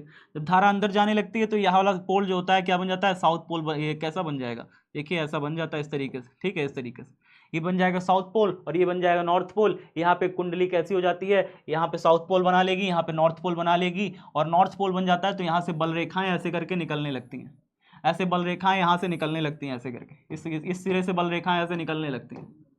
तो अगर आप यहाँ पे प्लस टर्मिनल जोड़ देते हो कुंडली का तो ये साउथ पोल बन जाता है, ये साउथ पोल बन जाएगा, और ये वाला हिस्सा नॉर्थ पोल बन जाता है कुंडली का। यहाँ से बल रेखाएं ऐसे करके निकलने लगती है, इस सिरे में ऐसे प्रवेश करने लगती है। याद करो पढ़ाए थे ये सब। तो यहाँ से बल रेखाएं निकलने लगेंगी इस तरीके से, ऐसे बल रेखाएं निकलने लगेंगी इस तरीके से, और कुंडली के भीतर एक समान चुंबकीय क्षेत्र पैदा हो जाएगा। कुंडली के भीतर समस्त बल रेखाएं एक समांतर हो जाएंगी और एक समान चुंबकीय क्षेत्र पैदा हो जाता है। याद करो पढ़ाए थे ना। अब बात ये आती है कि अगर आप इस धारा के मान को ज्यादा करो, धारा के मान को ज्यादा करो, कैसे ज्यादा करोगे, धारा के मान को ज्यादा करने के लिए आप यहाँ पे एक रियोस्टेट लगा देते हो। क्या लगा देते हो, रियोस्टेट। अभी दिखाया ना रियोस्टेट क्या होता है। रियोस्टेट अगर आप यहाँ पे लगा देते हो, रियोस्टेट से अगर आप धारा के मान को ज्यादा करते हो तो फिर यहाँ पर ये जो बल रेखाएं हैं ज्यादा गुजरने लगती हैं, ज्यादा बल रेखाएं गुजरने लगती हैं। कितनी बल रेखाएं ज्यादा गुजरने लगती है, ढेर सारी बल रेखाएं गुजरने लगती हैं, ठीक है। इस तरीके से बहुत ज्यादा बल रेखाएं गुजरने लगेंगी, ऐसे ऐसे करके बहुत ज्यादा बल रेखाएं ऐसे गुजरने लगेंगी, बहुत ज्यादा बल रेखाएं इसमें से कुंडली से होकर गुजरने लगेंगी। यानी अगर कुंडली से ज्यादा बल रेखाएं गुजरेंगी तो क्या होगा, फ्लक्स ज्यादा होगा। बल रेखाओं की संख्या को ही तो फ्लक्स कहते हैं, बताओ, बल रेखाओं की संख्या को ही तो फ्लक्स कहते हैं। तो कुंडली से ज्यादा बल रेखा गुजरेगी तो यानी फ्लक्स ज्यादा गुजर रहा है, फ्लक्स ज्यादा हो रहा है, फ्लक्स ज्यादा गुजर रहा है। और अगर आप धारा के मान को कम करोगे तो क्या होगा, धारा के मान को कम करोगे तो क्या होगा बताओ, धारा के मान को कम करोगे तो फ्लक्स कम हो जाएगा, बल रेखाएं यहां से कम गुजरेंगी, बल रेखाएं कम गुजरेंगी। तो अगर यहाँ पे धारा के मान को कम कर दोगे तो बल रेखाएं यहाँ से कम गुजरेंगी, धारा के मान को यहाँ से ज्यादा कर दोगे रियोस्टेट से तो बल रेखाएं ज्यादा गुजरेंगी। और अगर बल रेखाएं ज्यादा और कम हो रही हैं तो इसका मतलब क्या हो रहा है, अगर कुंडली से होकर गुजरने वाली बल रेखाएं ज्यादा और कम हो रही हैं तो फिर इससे क्या हो रहा है, परिपथ में फ्लक्स परिवर्तन होगा। क्या होगा? परिपथ में फ्लक्स परिवर्तन होगा। फ्लक्स परिवर्तन, कभी ज्यादा बल रेखा कभी कम बल रेखा, तो क्या फ्लक्स कभी ज्यादा होगा कभी कम होगा, तो फ्लक्स में क्या परिवर्तन हो रहा है? फ्लक्स में क्या परिवर्तन हो रहा है? कहोगे हाँ सर परिवर्तन हो रहा है। तो फ्लक्स में जब परिवर्तन होता है ना प्यारे बच्चों, तो यहाँ पे एक धारा पैदा हो जाती है, उस धारा को कहते हैं प्रेरित धारा। एक और धारा पैदा हो जाती है जिसे कहते हैं प्रेरित धारा। कहोगे सर एक धारा तो पहले ही इसमें है, एक धारा इसमें है कि नहीं बताओ? एक तो धारा बैटरी के कारण, इस बैटरी के कारण धारा चली थी जिसके कारण यहाँ पे चुंबकीय क्षेत्र आया था। बताओ, जिसके कारण यहाँ पे चुंबकीय क्षेत्र आया था। एक बैटरी के कारण धारा बन रही है, एक बैटरी के कारण धारा बन रही है, जो मुख्य धारा है। इस वाली धारा को कहते हैं मुख्य धारा। क्या कहते हैं? जो बैटरी के कारण धारा पैदा हो रही है इसे कहते हैं मुख्य धारा। क्या बोलेंगे बताइए? मुख्य धारा बोलेंगे, जो कि बैटरी के कारण पैदा हो रही है। इसी कारण से चुंबकीय क्षेत्र बन रहा है यहाँ पे, और चुंबकीय क्षेत्र को कम ज्यादा जब हम यहाँ पे कर रहे हैं ना, यानी पे जब धारा का मान कम ज्यादा कर रहे हैं तो चुंबकीय क्षेत्र यहाँ कम हो रहा है ज्यादा हो रहा है। और चुंबकीय क्षेत्र का मान जब कम ज्यादा होता है तो परिपथ से बद्ध चुंबकीय फ्लक्स के मान में कम और ज्यादा होने से परिपथ में एक प्रकार की और धारा बहने लगती है जिसे कहते हैं प्रेरित धारा। परिपथ में एक और प्रकार की धारा बहने लगती है जिसे कहते हैं प्रेरित धारा। और मैं आपको थोड़ा सा बता दूं, प्रेरित धारा एक मेंटल धारा होती है। मेंटल समझते हैं? पागल होती है। प्रेरित धारा कैसी होती है? पागल धारा है। पागल धारा कैसी है सर? पागल धारा ये है कि प्यारे बच्चों, जब मुख्य धारा जब इधर की तरफ जाती है ना, जब आप मुख्य धारा के मान को आप बढ़ाते हो तो प्रेरित धारा इसके मान को घटाने का कोशिश करती है, यानी उल्टी दिशा में चलेगी। प्रेरित धारा किधर चलेगी? उल्टी दिशा में चलेगी, और आपके मुख्य धारा के मान को कम करने की कोशिश करेगी। मुख्य धारा अगर आप इधर की तरफ बढ़ा रहे हो तो प्रेरित धारा उल्टी दिशा में चल के मुख्य धारा के मान को घटाएगी। और अगर आप मुख्य धारा के मान को घटाते हो, अगर आप मुख्य धारा के मान को घटाते हो, ध्यान से सुनिए, मुख्य धारा इधर जा रही है लेकिन आप मुख्य धारा के मान को देखो यहाँ पे रियोस्टेट से आपने कम कर दिया। जब आप मुख्य धारा के मान को घटाते हो तो प्रेरित धारा आपका उल्टी दिशा में चल के आपके मुख्य धारा के मान को बढ़ाने का कोशिश करती है। पागल नहीं हुई? पागल नहीं हुई। देखिए, अगर आप मुख्य धारा के मान को बढ़ाते हो, यानी परिपथ में ज्यादा धारा चाहते हो, परिपथ में धारा के मान को बढ़ाते हो, यहां ज्यादा चुंबकीय क्षेत्र पैदा होता है, तो फिर यहां पे जो प्रेरित धारा है वो मुख्य धारा के मान को क्या करेगी? घटाने का प्रयास करेगी। और अगर आप यहाँ पे मुख्य धारा के मान को कम कर देते हो, मुख्य धारा के मान को सरका के कम कर देते हो, तो यहाँ पे जो प्रेरित धारा है वो मुख्य धारा के मान को क्या करती है? मुख्य धारा की दिशा में बहती है। जिधर तरफ मुख्य धारा बह रही है उसी दिशा में बह करके मुख्य धारा के मान को बढ़ाने का प्रयास करेगी। नहीं समझ में आया? धारा के मान को, जो मुख्य धारा है उसके मान को कम करोगे, प्रेरित धारा जो है उसके मान को बढ़ाने का, उसी दिशा में बह करके उसके मान को बढ़ाने का प्रयास करेगी। और अगर आप मुख्य धारा के मान को ज्यादा करोगे तो प्रेरित धारा उल्टा दिशा में आकर के, उल्टा दिशा में बह करके मुख्य धारा के मान को कम करने का प्रयास करेगी। अभी देखिए मुख्य धारा किधर बह रही है? मुख्य धारा उस दिशा में बह रही है, मुख्य धारा उस दिशा में बह रही है। अगर आप मुख्य धारा के मान को बढ़ाओगे, प्रेरित धारा उल्टी दिशा में आकर के कम करेगी। और अगर आप मुख्य धारा के मान को घटाओगे, यानी बैटरी से लगे रियोस्टेट की सहायता से मुख्य धारा को घटाओगे, रियोस्टेट की सहायता से अगर आप मुख्य धारा को घटाओगे, इसके मान को कम करोगे, तो जो प्रेरित धारा जो इसमें अंदर पैदा हुई है धारा, वो क्या करेगी? इसके मान को उसी दिशा में, मुख्य धारा की दिशा में चल के बढ़ाने का कोशिश करेगी। सब बच्चों को इतनी बात समझ में आ गई? बताओ पागल धारा क्यों है? समझ में आया? ये पागल धारा क्यों है? क्योंकि मुख्य धारा के मान को कम करते हैं तो ये बढ़ाने की कोशिश करती है, और बढ़ाते हैं मुख्य धारा के मान को तो कम करने का कोशिश करती है। क्यों पैदा हुई है पता है प्रेरित धारा? क्यों पैदा हुई है प्रेरित धारा? बताओ, ये धारा पैदा क्यों हुई है? क्योंकि आपने रियोस्टेट लगा करके इससे अंदर से होकर के गुजरने वाली बल रेखाओं की संख्या में परिवर्तन किया। रियोस्टेट लगा करके आप रियोस्टेट से धारा के मान को कम ज्यादा करते हो रियोस्टेट लगा करके, तो कभी ज्यादा बल रेखा कभी कम बल रेखा, कभी ज्यादा कभी कम, जिसकी वजह से यहाँ पे फ्लक्स में परिवर्तन हुआ इस कुंडली से बद्ध, तो फिर इसमें प्रेरित धारा पैदा हो गई, एक धारा पैदा हो गई। और वो धारा फिर मुख्य धारा जिसके कारण ये पैदा हो रही है, मुख्य धारा जिसके कारण ये पैदा हो रही है, पैदा किसकी वजह से हो रही है बताओ? मुख्य धारा की वजह से ही तो पैदा हो रही है, और ये फिर मुख्य धारा का ही विरोध करती है। मुख्य धारा के मान को बढ़ाओगे तो बढ़ने का विरोध करेगी, घटाओगे तो घटने का विरोध करेगी। घटा रहे हैं यहाँ पे धारा के मान तो घटने का विरोध कर रही है, धारा को उसी दिशा में आगे ले जाने का कोशिश कर रही है।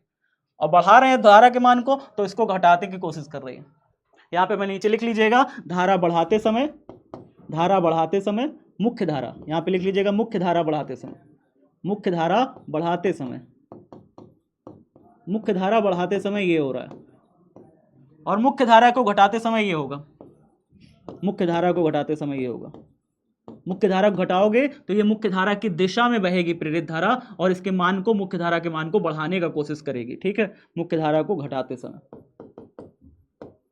आपको पता है ये पूरी घटना क्या कहलाती है? ये पूरी घटना क्या कहलाती है? ये पूरी घटना कहलाती है स्वप्रेरण। ये पूरी घटना क्या कहलाती है? स्वप्रेरण कहलाती है, सेल्फ इंडक्शन कहलाती है प्यारे बच्चों। ये पूरी घटना कि भैया अपनी एक ही कुंडली है, एक ही कुंडली में आप धारा के मान को कम ज्यादा करोगे तो उसके अंदर एक और धारा पैदा हो जाए और वो धारा मुख्य धारा के मान को ही घटाने का कोशिश करे। इस घटना को क्या कहते हैं? स्वप्रेरण कहते हैं प्यारे बच्चों। क्या कहते हैं? स्वप्रेरण कहते हैं। चलिए हेडिंग डाल के लिखना शुरू करते हैं सारे साथी। डायग्राम बन जाएगा कॉपी में, डायग्राम बन जाएगा, बताइए। लिखिए, किसी कुंडली में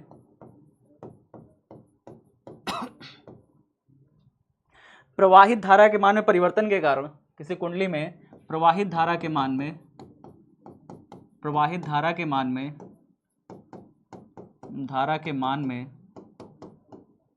परिवर्तन के कारण, प्रवाहित धारा के मान में परिवर्तन के कारण कुंडली में एक प्रेरित धारा उत्पन्न हो जाती है। परिवर्तन के कारण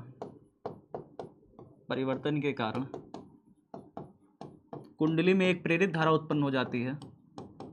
कुंडली में एक प्रेरित धारा उत्पन्न हो जाती है। एक प्रेरित धारा उत्पन्न हो जाती है। एक प्रेरित धारा उत्पन्न हो जाती है।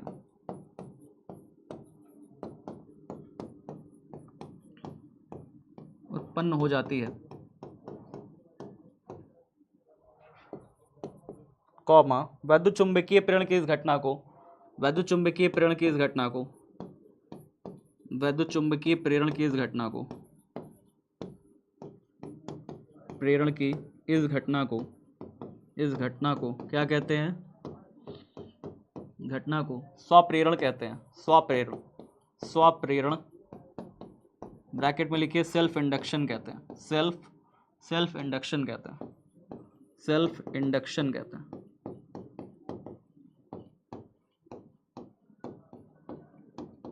थोड़ी पहले लिखिए, जल्दी से सारे साथी लिखिए कॉपी में, फटाफट हाथ चलाइए, जल्दी जल्दी जल्दी जल्दी, तब तक मैं एक चाय खत्म कर लेता हूं। जल्दी जल्दी लिखिए। बार बार क्या हो रहा है? कॉपी में काम नहीं हो रहा ना? नहीं हो रहा ना काम? हमें पता था तुम काम नहीं कर रहे हो, हमें पता था तुम जो है बातें कर रहे हो। और बुक का लेक्चर, बुक का लेक्चर कौन सा बुक का लेक्चर? प्रॉब्लम सॉल्व कीजिए। लो, अब सबका प्रॉब्लम आने लगा। ये नहीं कॉपी में लिखे, पेन नहीं चल रही है ना कॉपी में। कोई बात नहीं, क्लास में टाइम बर्बाद कर लो, बाद में लिखना। बाद में लिखना तो पड़ेगा ही, बिना लिखे थोड़ी काम चलेगा। सोचो बिना लिखे काम चल जाए, वो तो काम होने वाला नहीं है। चलिए लिखिए, थोड़ा सा एक लाइन नोट करके लिखिएगा, नोट डाल के लिखिएगा। नोट क्या डाल के लिखोगे? नोट। ठीक है, नोट डाल के इसमें लिखिएगा। प्रेरित धारा जो है ना, प्रेरित धारा मुख्य धारा को बढ़ाते समय, मुख्य धारा को बढ़ाते समय, मुख्य धारा को बढ़ाते समय, बढ़ाते समय प्रेरित धारा, प्रेरित धारा मुख्य धारा के विपरीत, प्रेरित धारा मुख्य धारा के, मुख्य धारा के विपरीत, विपरीत विपरीत प्रवाहित होती, प्रवाहित होकर, प्रवाहित होकर उसे घटाने का प्रयास करती है, उसे घटाने का, घटाने का व मुख्य धारा को घटाते समय, मुख्य धारा को घटाते समय, घटाते समय, घटाते समय, घटाते समय धारा की दिशा में, मुख्य धारा की दिशा में बहकर, मुख्य धारा की दिशा में बहकर, मुख्य धारा की दिशा में बहकर, की दिशा में बहकर, दिशा में बहकर उसे बढ़ाने का प्रयास करती, उसे बढ़ाने का प्रयास करती है, बढ़ाने का प्रयास करती है, प्रयास करती है। यही लेंज का नियम है। क्या लिखोगे? यही लेंज का नियम है, यही लेंज का नियम है। यहाँ भी लेंज का नियम लग गया। कैसे लग गया बताइए? लेंज का नियम यही तो कहता है ये धारा जिसके कारण पैदा हो रही है वो उसी चीज का विरोध करेगी।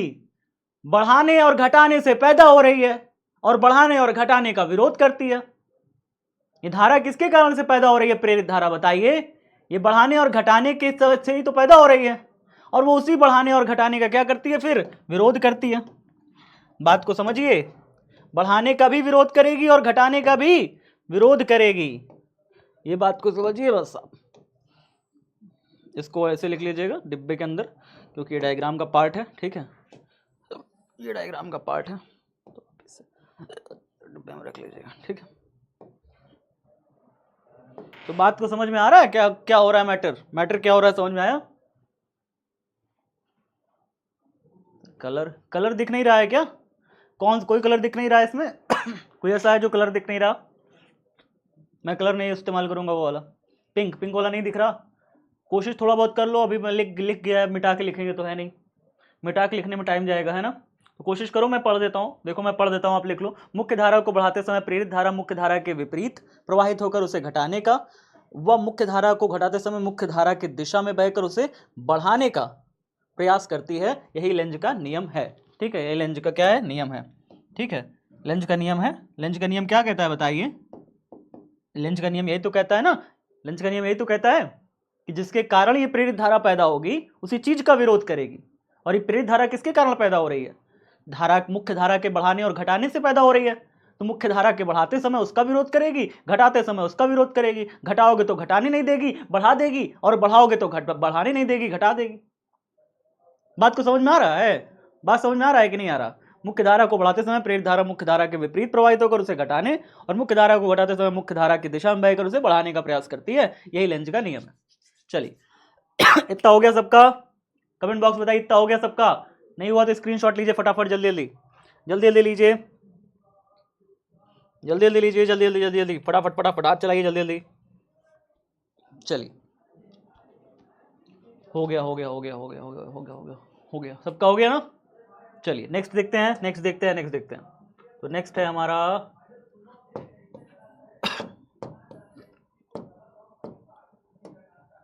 चलिए नेक्स्ट देखते हैं। तो नेक्स्ट भाई साहब हमारा क्या है? नेक्स्ट है हमारे पास कि इसका फॉर्मूला क्या होता है? फॉर्मूला क्या होता है स्वप्रेरकत्व का? स्वप्रेरकत्व अथवा स्वप्रेरण गुणांक। हेडिंग डाल लीजिएगा, स्वप्रेरकत्व अथवा स्वप्रेरण गुणांक डालिए हेडिंग। स्वप्रेरकत्व, प्रेरकत्व अथवा स्वप्रेरण गुणांक, अथवा स्वप्रेरण गुणांक, ये क्या होता है इसके बारे में थोड़ा सा समझिए। स्वप्रेरकत्व अथवा स्वप्रेरण गुणांक हेडिंग डालिए। ठीक है, सारे बच्चे हेडिंग डालेंगे। ठीक है, अब देखिए यहां पे थोड़ा सा चीजों को समझिए आप। अभी आपने जो समझा बस उसी चीज की बात करेंगे, कुछ नई चीज बात नहीं करेंगे। आपने ये समझा कि कुंडली में जो धारा बह रही है, ध्यान से सुनो मेरी बात, नहीं तो सब ऊपर से निकल जाएगा, कुछ आएगा नहीं दिमाग में। ध्यान से सुनिए, जो कुंडली में धारा बह रही है वो उसके कारण ही फ्लक्स में परिवर्तन हो रहा है। फ्लक्स में जितना ज्यादा धारा प्रवाहित करते हो ना उतना ज्यादा फ्लक्स में परिवर्तन होगा, जितना कम धारा प्रवाहित करोगे उतना कम फ्लक्स में परिवर्तन होगा। एनिमेशन लाया हूं इसका, स्वप्रेरण का एनिमेशन लाया हूं, तो स्वप्रेरण का एनिमेशन अभी दिखाऊंगा। ठीक है, पहले इसको पढ़ लो फिर स्वप्रेरण का एनिमेशन देखेंगे। जब कुंडली में ज्यादा फ्लक्स में परिवर्तन करोगे, मतलब ज्यादा धारा प्रवाहित करोगे, जब कुंडली में ज्यादा धारा प्रवाहित करोगे यानी मुख्य धारा के मान को आप बढ़ाओगे, मुख्य धारा के मान को आप बढ़ाओगे तो क्या ज्यादा फ्लक्स परिवर्तन होगा? ज्यादा फ्लक्स परिवर्तन होगा? बताओ। अगर आप मुख्य धारा के मान को बढ़ाओगे तो ज्यादा फ्लक्स परिवर्तन होगा, मुख्य धारा के मान को कम करोगे तो फ्लक्स में परिवर्तन कम होगा। ज्यादा फ्लक्स गुजरेगा, कम फ्लक्स गुजरेगा। ये ज्यादा फ्लक्स कम फ्लक्स किसकी वजह से गुजर रहा है? क्योंकि मुख्य धारा के मान को आप बढ़ा घटा रहे हो। अगर मुख्य धारा के मान को बढ़ाओगे तो ज्यादा फ्लक्स गुजरेगा, मुख्य धारा के मान को घटाओगे कम फ्लक्स गुजरेगा। इसी वजह से तो प्रेरित धारा पैदा हो रही है। इसी घटना को तो स्वप्रेरण कहते हैं। स्वप्रेरण है क्या? एक प्रकार की घटना है, प्रेरकत्व की एक प्रकार की घटना है। ठीक है, तो यहां पे लिखेंगे यदि किसी कुंडली यदि किसी कुंडली में फेरों की संख्या, किसकी संख्या, फेरों की संख्या कितनी है, स्मॉल n और कैपिटल N, फेरों की संख्या कैपिटल N है तथा कुंडली में प्रवाहित धारा I हो, कुंडली में प्रवाहित धारा कितनी हो, I, कुंडली में कितनी धारा प्रवाहित हो रही है, I हो, जिससे प्रत्येक फेरे से बद्ध फ्लक्स, प्रत्येक फेरे से बद्ध फ्लक्स, प्रत्येक फेरे से बद्ध फ्लक्स, बद्ध मतलब समझते हैं, प्रत्येक फेरे से संबंधित फ्लक्स, प्रत्येक फेरे से जुड़ा हुआ फ्लक्स, ठीक है, प्रत्येक फेरे से कितना फ्लक्स गुजरता है, प्रत्येक फेरे से बाउंडेड फ्लक्स, ठीक है, बद्ध में तो बाउंडेड यानी घिरा हुआ, हर एक फेरे से कितना फ्लक्स घिर रहा है। तो प्रवाहित धारा आई हो तो प्रत्येक फेरे से बद्ध फ्लक्स फाई होने पर, फ्लक्स फाई होने पर अगर हर एक फेरे से जो फ्लक्स गुजर रहा है वो फाई होने पर कॉमा क्या होगा, देखिए ध्यान से सुनिएगा। यदि कुंडली में फेरों की संख्या कैपिटल N हो, बताइए, अगर आप मुझे एक बात बताइए, कुंडली के एक फेरे से 5 फ्लक्स गुजर रहा है, 5 फ्लक्स गुजर रहा है, तो कुंडली के N फेरे से कितना फ्लक्स गुजरेगा, बताओ जरा, N फेरे से कितना फ्लक्स गुजरेगा, एक फेरे से 5 फ्लक्स, तो N फेरे से कितना फ्लक्स, N 5 फ्लक्स गुजरेगा, तो कुंडली का कुल फ्लक्स कितना हो गया, N 5, कुंडली का कुल फ्लक्स कितना हो गया, N 5। अब कुंडली का कुल फ्लक्स N 5 है, आप इतनी बात समझ रहे हो, कुंडली का कुल फ्लक्स N 5 है, तो जरा मुझे ये बताइए, अगर कुंडली का कुल फ्लक्स N 5 है प्यारे बच्चों, तो ये फ्लक्स किसकी वजह से बढ़ और घट रहा है, किसकी वजह से बढ़ और घट रहा है, जो धारा बह रही है उसी की वजह से ही तो बढ़ घट रहा है, जो कुंडली में धारा बह रही है, अगर आप मुख्य धारा के मान को बढ़ा रहे हो तो फ्लक्स ज्यादा हो जा रहा है, मतलब ज्यादा बल रेखा निकलने लग जा रही है, मुख्य धारा के मान को कम कर रहे हो, कम बल रेखा निकलने लग जा रही है। तो फ्लक्स में जो परिवर्तन हो रहा है, फ्लक्स बढ़ घट रहा है, वो वास्तव में कुंडली में प्रवाहित होने वाली धारा के कारण। तो ये दोनों एक दूसरे के अनुक्रमानुपाती होते हैं। अनुक्रमानुपाती का मतलब जान गए ना, अनुक्रमानुपाती का मतलब जान गए ना प्यारे बच्चों, मतलब इसके बढ़ने पर, फ्लक्स के बढ़ने की वजह धारा है, धारा के मान को बढ़ाओगे फ्लक्स बढ़ जा रहा है, यहाँ पे धारा के मान को कम करोगे फ्लक्स कम हो जा रहा है, इसको कहते हैं अनुक्रमानुपाती रिलेशन, दोनों एक दूसरे के अनुक्रमानुपाती हैं, ठीक है सर। अच्छा, N फाई को अगर मैं बराबर करूं तो अगर मैं N फाई को बराबर करूं तो जैसे मैं बराबर करता हूं, यहाँ पे L इंटू आई आ जाता है। L क्या है, यहाँ L एक प्रकार का नियतांक है, यहाँ L क्या है, L एक प्रकार का नियतांक है, जिसे कुंडली का स्वप्रेरण गुणांक कहते हैं। क्या कहते हैं, स्वप्रेरण गुणांक कहते हैं, स्वप्रेरण गुणांक कहते हैं, गुणांक कहते हैं। अच्छा, स्वप्रेरण गुणांक को अंग्रेजी में क्या कहते हैं, self induction coefficient, self induction coefficient कहते हैं, ठीक है। जिसे कुंडली का कुंडली का स्वप्रेरण गुणांक कहते हैं। का भूल गए थे छोटा सा, ठीक है, हो गया। यहाँ L एक प्रकार का नियतांक है जिसे कुंडली का स्वप्रेरण गुणांक कहते हैं। सबको इतनी बात समझ में आ गई, बताइए, इतनी बात सबको समझ आ गई। प्रेरकत्व क्या है, प्रेरकत्व इंडक्शन है। प्रेरकत्व मतलब होता है इंडक्शन, यानी कि प्रेरण, देखो प्रेरकत्व शब्द को समझिए, प्रेरकत्व मतलब होता है इंडक्शन, यानी कि उत्पन्न हो जाना। क्या होता है, उत्पन्न हो जाना। उत्पन्न क्या हो जाएगा, अगर आप फ्लक्स में परिवर्तन करोगे तो धारा उत्पन्न हो जाएगी। क्या उत्पन्न हो जाएगी, धारा उत्पन्न हो जाएगी। फ्लक्स में परिवर्तन करोगे धारा उत्पन्न हो जाएगी। तो प्रेरकत्व शब्द का अर्थ होता है उत्पन्न हो जाना। और प्रेरकत्व के अंदर हम लोग दो चीज पढ़ते हैं। क्या क्या पढ़ते हैं प्रेरकत्व टॉपिक के अंतर्गत, देखिए जब प्रेरकत्व टॉपिक मैंने डाला है इसके अंदर हम लोग दो चीज पढ़ेंगे। कौन कौन सी दो चीज है भैया, एक पढ़ेंगे स्वप्रेरण जो कि आज हम लोग पढ़ रहे हैं, और हम लोग अगले दिन पढ़ेंगे अन्योन्य प्रेरण। क्या पढ़ेंगे, अन्योन्य प्रेरण पढ़ेंगे।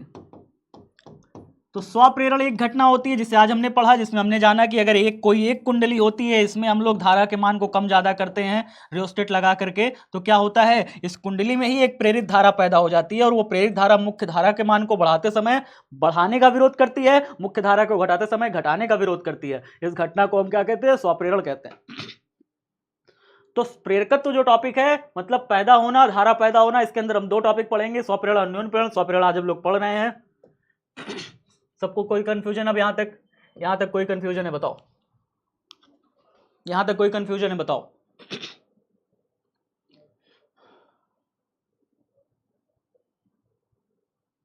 अब समझ में आ गया प्रेरकत्व क्या है, स्वप्रेरकत्व समझ में आया। स्वप्रेरकत्व क्या है, मैंने डेफिनेशन वगैरह सब लिखा दी।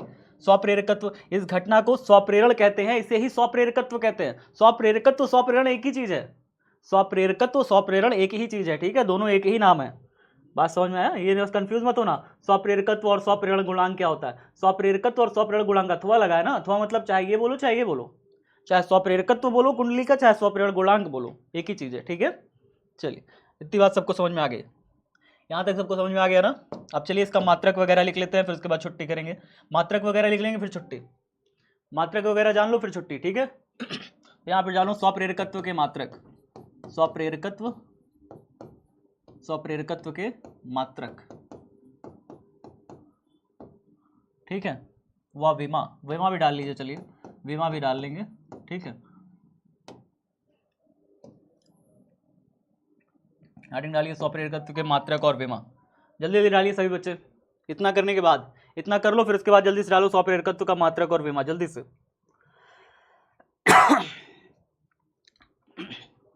किसका मात्रक और विमा की बात हो रही है, इस एल की, इस एल की मात्रक और विमा की बात हो रही है, एल की, याद रखना, इस एल की मात्रक और विमा की बात हो रही है, ठीक है। चलिए, तो यहाँ पे देखिए एल की मात्रक और विमा की जब हम बात करते हैं तो यहाँ पे हम क्या लिखेंगे, लिखिए जल्दी से, कौन से पेन ले, हरा रंग का ले लें, चलो हरा रंग का बेकार लगता है, सफेद है, ठीक। तो लिखिए यहाँ पे थोड़ा सा, स्वप्रेरकत्व अथवा स्वप्रेरण गुणांक का मात्रक, स्वप्रेरकत्व अथवा स्वप्रेरण गुणांक का मात्रक, स्वप्रेरण गुणांक का मात्रक, स्वप्रेरण गुणांक का मात्रक क्या होता है बताइए, मात्रक हेनरी है, क्या है, हेनरी, हेनरी, याद रखिएगा एग्जाम में कई बार पूछा हुआ है, हेनरी है, हेनरी है, ब्रैकेट में लिख रहा हूं हेनरी, ठीक है, हेनरी है। स्वप्रेरण गुणांक का मात्रक क्या है, हेनरी है, बात को समझिए, इसका मात्रक क्या है, हेनरी है, ठीक है। इसके अन्य छोटे मात्रक, इसके अन्य छोटे मात्रक, इसके कुछ अन्य छोटे मात्रक भी होते हैं, इसके अन्य छोटे मात्रक कौन कौन से हैं, अन्य छोटे मात्रक मिली हेनरी व माइक्रो हेनरी है, क्या क्या है, मिली हेनरी, मिली हेनरी व माइक्रो हेनरी है, व माइक्रो हेनरी हैं, माइक्रो हेनरी, मिली हेनरी व माइक्रो हेनरी है, ठीक है। लिख लीजिएगा फटाफट जल्दी जल्दी से। एक मिली हेनरी को ऐसे लिखते हैं MH, ये मिली हेनरी है। एक मिली हेनरी जो होता है 10 की घाते -3 हेनरी के बराबर होता है। हेनरी को कैपिटल H से दिखाएंगे, ठीक है, कैपिटल H कहीं लिखा दिख जाए मतलब ये हेनरी है, ठीक है। किसका मात्रक है, L का मात्रक, स्वप्रेरकत्व अथवा स्वप्रेरण गुणांक L का मात्रक की बात हो रही है। L जो आपने देखा ना, L जो आपने ये कांस्टेंट देखा ना, कुंडली का स्वप्रेरण या स्वप्रेरकत्व, इसके मात्रक की बात हो रही है, इस कुंडली के स्वप्रेरकत्व या स्वप्रेरण के मात्रक की बात हो रही है, ठीक है। अब इसका मात्रक क्या होता है, इसका मात्रक हेनरी है, इसके अन्य छोटे मात्रक मिली हेनरी और माइक्रो हेनरी हैं। यहाँ पे मैं निशान लगा दे रहा हूँ। एक मिली हेनरी जो होता है MH कैपिटल H से दिखाया जाता है, बराबर 10 की घाते -3 हेनरी होता है। और एक माइक्रो हेनरी जो होता है प्यारे बच्चों, एक माइक्रो हेनरी को ऐसे दिखाते हैं इस तरीके से, ये 10 की घाते -6 हेनरी के बराबर होता है, इस तरीके से। तो याद रखिए एक मिली हेनरी और माइक्रो हेनरी में अंतर समझ में आया, इस तरीके से एक मिली हेनरी और माइक्रो हेनरी में अंतर होता है, देख लीजिए। अब इसकी विमा लिख दी जाए तो फिर काम हो जाए इसका, इसकी विमा लिख दिया जाए तो इसका काम खत्म हो जाए। सर ऐप लाबोट हो रहा है, ऐप लाबोट सर ऑटोमेटिक, ऑटोमेटिक ऐप में कुछ दिक्कत आ रही है क्या, ऐप में कुछ दिक्कत आ रही है क्या, किसी सब बच्चों को ऐप में बड़ा दिक्कत आ रही है, कमेंट बॉक्स में डाउट सेक्शन में आज मुझे जो भी समस्या आप लिखोगे मैं सब कुछ टीम को भेज दूंगा। यहाँ पे समझ में नहीं आता बाबू, समझो मेरी बात को। मेरी बात मैं किस लिए करता हूँ, यहाँ पे चीज़ें बहुत ऊपर नीचे जल्दी जल्दी चली जाती हैं, आप लिखते हो चली जाती है ऊपर, मैं पढ़ नहीं पाता ना, तो समस्या समाधान नहीं हो पाएगी आपकी। आप डाउट सेक्शन में जब लिखोगे तो मैं उसको टीम को भेज दूंगा अपर लेवल पे, वो चेक करके सही कर देगी, पक्का गारंटी के साथ, ठीक है। तो मैं आज बैठूंगा 4 बजे तक, आप जितने भी डाउट लिख कर भेजोगे 4 बजे तक मैं देखूंगा, 4 बजे तक आप जितने भी डाउट लिख कर भेजोगे सबका रिप्लाई आपको मिलेगा गारंटी के साथ, ठीक है। ये डेली मैं करता हूँ, 4 बजे तक मैं देखता हूँ डाउट सेक्शन में। कल एक नेहा नाम की बच्ची थी कल जो मैंने डायग्राम दे दिया था हाथ से बनाने के लिए कि भाई बना लेना, वैसे मैंने कल का डायग्राम मना किया था आपको याद होगा कल मैंने डायग्राम मना किया था कि जो मैं लिखा बना बनाया लाया था मैंने कहा था इसे मत बनाना, उसे मैंने पीडीएफ में दिया भी नहीं था कि जो बना बनाया डायग्राम था उसे मैंने कहा था मत बनाना, उसे छोड़ देना। जो मैंने बनाया था कि भैया क्रॉस क्रॉस करके इसके अंदर प्लेट ऐसे डाली थी, मैंने बस कहा था कि बस वही बनाना बस। नेहा नाम की बच्ची थी, कह रही थी सर आप तो बना बनाया डायग्राम दे देते हैं, हाथ से बनाते नहीं है ऐसा वैसा, जबकि मैंने मना किया था कि वो बना बनाया वाला डायग्राम मत बनाना। मैं सबका कमेंट पढ़ता हूँ, मैं सारे बच्चों का कमेंट पढ़ता हूँ डाउट सेक्शन में। तो एक मिली हेनरी 10 की घाते -3 हेनरी, एक माइक्रो हेनरी 10 की घाते -6 हेनरी होता है। अब इसका विमा देख लीजिए फटाक से, तो क्या लिखोगे, स्वप्रेरकत्व की विमा क्या लिखोगे, स्वप्रेरकत्व की, स्वप्रेरकत्व या स्वप्रेरण गुणांक की विमा, की विमा इसकी विमा कैसे जानी जाए भाई, इसकी विमा कैसे निकाली जाए। तो विमा निकालने के लिए आपने एक फॉर्मूला पढ़ रखा है, फॉर्मूला याद है, फॉर्मूला किस बात का यार, एल फाई बराबर आई याद है। अभी क्या पढ़ा है आपने, एल फाई बराबर, सॉरी एल आई बराबर फाई क्या था, एन फाई बराबर एल आई, यही है ना, एल फाई बराबर एल आई। अब यहाँ से अगर आप एल निकालोगे तो एल बराबर कितना आ जाएगा बताइए, एल बराबर आ जाएगा आपका एन फाई बटे में आई हो जाएगा, कितना हो जाएगा, एन फाई बटे में आई हो जाएगा, बताइए। अगर आपको एल की विमा चाहिए तो आप पहले एन की विमा, फाई की विमा, आई की विमा, सबकी विमा रख दो, डिवाइड कर दो, एल की विमा आ जाएगी। एल की विमा निकालने का यही तरीका है, सबकी विमा डिवाइड भाग कर दो आ जाएगी। एन फाई बराबर एल आई आपने पढ़ा, आई गुणा में है, इधर आया भाग में चला आया। अगर आप स्वप्रेरकत्व यानी कि एल की विमा चाहते हो तो आप एल को इधर ही रखो, आई को इधर लेते आओ नीचे, एल बराबर एन फाई बटे आई आ गया। चलिए अब इसके आगे देखते हैं। एल की जो विमा होगी प्यारे बच्चों, एल की जो विमा होगी वो वास्तव में, देखते जाइए यहाँ पे, एन तो कांस्टेंट है, नंबर है, नंबर की कोई विमा नहीं होती, नंबर की कोई विमा नहीं होती, एन नंबर है, नंबर की कोई विमा नहीं होती। अब बारी आती है कि भाई फाई की विमा क्या है, फ्लक्स की विमा पता है सबको, क्या सभी साथियों को फ्लक्स की विमा पता है, बिल्कुल पता होगी फ्लक्स की विमा, कल वाईटी क्लास ली थी, अगर आपने नहीं देखी है तो जरूर देखिएगा, कल की वाईटी क्लास बहुत ही शानदार क्लास गई है, उसे जाकर के देखिएगा।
हेलो हेलो हेलो, क्या मेरी आवाज़ आ रही है? एक बार सारे साथी बताइए कमेंट बॉक्स में, क्या मेरी आवाज़ आ रही है?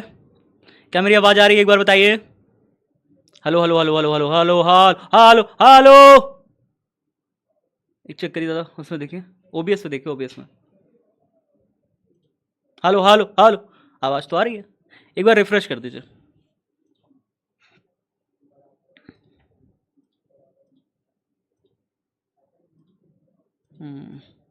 Hello hello hello hello hello hello hello, mic check, mic check. आ रही है आवाज। चलो चलो चलो, जागरण फिर से शुरू करते हैं, मतलब जागरण खत्म कर रहे हैं हम लोग। तो जागरण खत्म होता हुआ एल की विमा हमने देख ली कि एल की विमा भैया हमने ऊपर नीचे से डिवाइड कर दिया, एल की विमा आ गई। मतलब आप समझ रहे हो, एल की विमा एन फाई बटे में आई। एन की तो कोई विमा होती नहीं है। फाई की विमा क्या होगी? फाई की विमा M L two T minus two A minus one. I धारा है, धारा की विमा ए हो गई। धारा ए प्लस में है, ऊपर गया तो क्या हो गया? माइनस वन हो गया। प्लस वन ऊपर हुआ गया माइनस वन माइनस वन मिलकर माइनस टू बना लिया, हो गया खत्म कहानी। फाई की विमा जानते हो ना? फाई की विमा तो करा चुका हूं पीछे, फ्लक्स की विमा। नहीं सीखे हो तो कल वाईटी क्लास में जाके देखना, वाईटी में पूरा एकदम एक लल्लन टॉप क्लास लिए थे। कल वाईटी पे लल्लन टॉप क्लास लिए थे, पूरा सब कुछ समझाया था कि भाई सब्जेक्टिव क्या होगा, कौन कौन सा सब्जेक्टिव इस फराडे के नियम में आते हैं, कौन कौन सा ऑब्जेक्टिव फराडे के नियम में आते हैं, ये सारी कुछ जो है वाईटी पे कल समझाया था। जाकर के एक बार देखना, मजा आ जाएगा, ठीक है। उसके अलावा आज वाईटी पे मैं चैप्टर 5 का पूरा, चैप्टर 5 का आपका, चैप्टर 5 का पूरा न्यूमेरिकल्स ला रहा हूँ। क्या ला रहा हूँ? चैप्टर 5 का न्यूमेरिकल्स ला रहा हूँ। तो आज वाईटी पर चैप्टर 5 का पूरा न्यूमेरिकल आपके लिए, सबको देखना है, सबको आना है। बिल्कुल न्यूमेरिकल से डरना नहीं है, मैंने बस यही कहा था, न्यूमेरिकल से बिल्कुल मत डरना। मैं हूँ, न्यूमेरिकल से अगर डरोगे डराएगा। न्यूमेरिकल से डरना नहीं बिल्कुल भी। आज वाईटी का एकदम NCERT numerical complete, NCERT numerical chapter 5 का आज खत्म कर देंगे, ठीक है। तो चैप्टर 5 का पूरा एनसीईआरटी न्यूमेरिकल आज खत्म कर देंगे। बस आप सबको क्या करना है? डरना बिल्कुल नहीं है, लग करके मेहनत करनी है मेरे साथ। जब पढ़ाने वाला तैयार खड़ा है तो पढ़ने वाला क्यों डरेगा? पढ़ने वाला बिल्कुल डरेगा क्या? नहीं, बिल्कुल मेहनत करनी है, ठीक है। और बिल्कुल न्यूमेरिकल को हम लोग फोड़ देंगे इस बार। तो एल की विमा बराबर हम लोगों ने इतना कर लिया, फटाफट निपटा दिया। तो चलिए सब कुछ खत्म कहानी, आज की कहानी यहीं पे खत्म करते हैं। एल की विमा हम लोगों ने निकाल ली। अब 2 मिनट का रिवीजन कर लिया जाए। रिवीजन में हम लोगों ने क्या क्या सीखा भाई? एल का मात्रक निकालना सीखा, जो कि है हेनरी, हेनरी है, हाँ। और एल की विमा निकालनी सीखी, एल की विमा निकालनी सीखी, आसान है। एल की विमा क्या होती है? एल की विमा M L two T minus two A minus two, कितना आसान है, ठीक है। ये है एल की विमा। चलिए, अब एल का मात्रक, एल की विमा आ गई। अब हमें क्या निकालना है भैया बताइए? कुछ नहीं निकालना, बस हो गया। और बाकी हम लोगों ने एल सीखा। एल है क्या? एल वास्तव में क्या होता है? एल होता है स्वप्रेरण या स्वप्रेरकत्व, स्वप्रेरण गुणांक या स्वप्रेरकत्व कहते हैं, या स्वप्रेरकत्व भी इसी को कहते हैं, स्वप्रेरण गुणांक भी इसी को कहते हैं। दोनों एक ही चीज़ है, ठीक है, दोनों एक ही चीज़ है। Self inductance, coefficient of self inductance या कॉफिशिएंट ऑफ सेल्फ इंडक्शन, दोनों एक ही चीज़ है, ठीक है। चलिए, डीपीपी मिलेगी, डीपीपी को सॉल्व कर लीजिएगा। बाकी इसका जो न्यूमेरिकल है डीपीपी में, कल के डीपीपी में मैंने एक न्यूमेरिकल दिया था एन फाई बराबर एल आई से। अगर यहाँ पे चलिए बताइए, अगर आप मुझे, अगर आपसे कोई कहे कि स्वप्रेरण गुणांक बताइए, और आपको कह दे कि कोई कुंडली है, कोई कुंडली में ना 50 फेरे हैं, या मान लीजिए 50 फेरे हैं कोई कुंडली में, तो फेरों की संख्या आपको दे दे 50 फेरे, और कह दे कि ना एक फेरा से ना, एक फेरा से 5 वेबर का फ्लक्स गुजर रहा है, एक फेरा से 5 वेबर का फ्लक्स गुजर रहा है। बट और कुंडली में जो धारा प्रवाहित हो रही है ना, वो हो रही है 10 एम्पियर की। धारा कितनी एम्पियर की प्रवाहित हो रही है? 10 एम्पियर की। बताइए कि कुंडली का स्वप्रेरण गुणांक कितना होगा? एल का मान कितना होगा? बताओ जरा से, बताओ जरा से, एल का मान कितना हो जाएगा? अगर कहते कि कोई कुंडली में 50 फेरे हैं, एक फेरे से बद्ध 5 वेबर का फ्लक्स गुजरता है, और कुंडली में धारा 10 एम्पियर की प्रवाहित हो रही है, बताइए कितना फ्लक्स गुजरेगा? 25। वेरी गुड, बहुत शानदार। एल का मान जैसे ही 50 रखोगे, 50 गुणे फाई का मान रखोगे 5 बटे में आई का मान रखोगे नीचे 10, 10 से एक जीरो कट जाएगा, एल का मान हो जाएगा 25। मात्रक कौन बताएगा? हेनरी। मात्रक कौन बताएगा? हेनरी। क्या बात समझ में आ गई कैसे करना है? बात समझ में आ गई ना कैसे करना है चीज़ों को? तो इसी प्रकार से आपको कल डीपीपी में एक छोटा सा न्यूमेरिकल दिया था हेनरी का, उसे कर लीजिएगा। बाकी हम लोग मिलेंगे अगली कक्षा में तो और भी अच्छे अच्छे क्वेश्चन इससे करेंगे, ठीक है। कल हम लोग का वीकली टेस्ट रहने वाला है, तो देखते हैं अगर वीकली टेस्ट होता है, कोशिश रहेगी मेरी कि कल छुट्टी ले ली जाए लेकिन देखते हैं। वैसे मेरी तबीयत 2-3 दिन से ख़राब चल रही है, मैं छुट्टी नहीं ले रहा हूँ। देखता हूँ कल अगर हो सकेगा तो, टेस्ट लेने की हालत रहेगी तो ले लेंगे, कोई दिक्कत नहीं है, अन्यथा छुट्टी। जैसा भी होगा कल पता चलेगा आपको।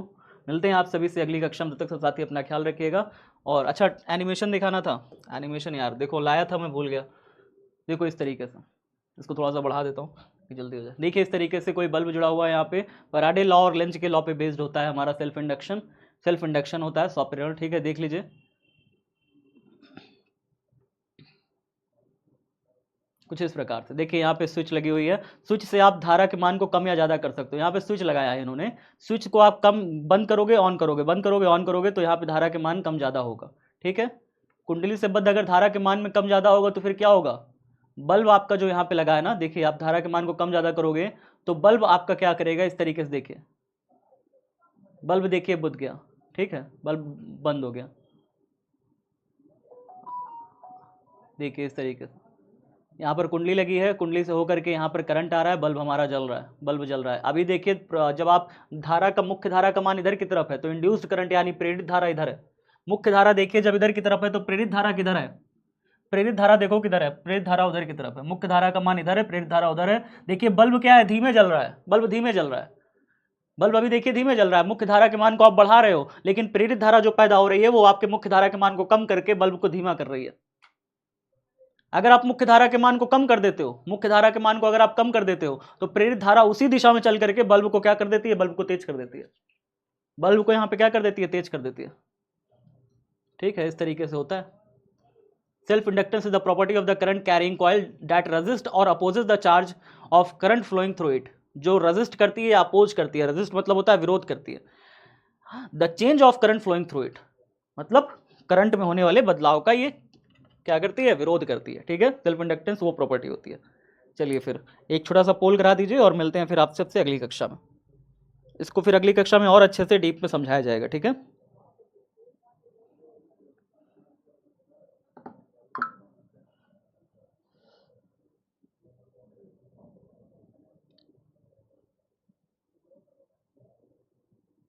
चलिए बाय बाय, टेक केयर, ख्याल रखिएगा।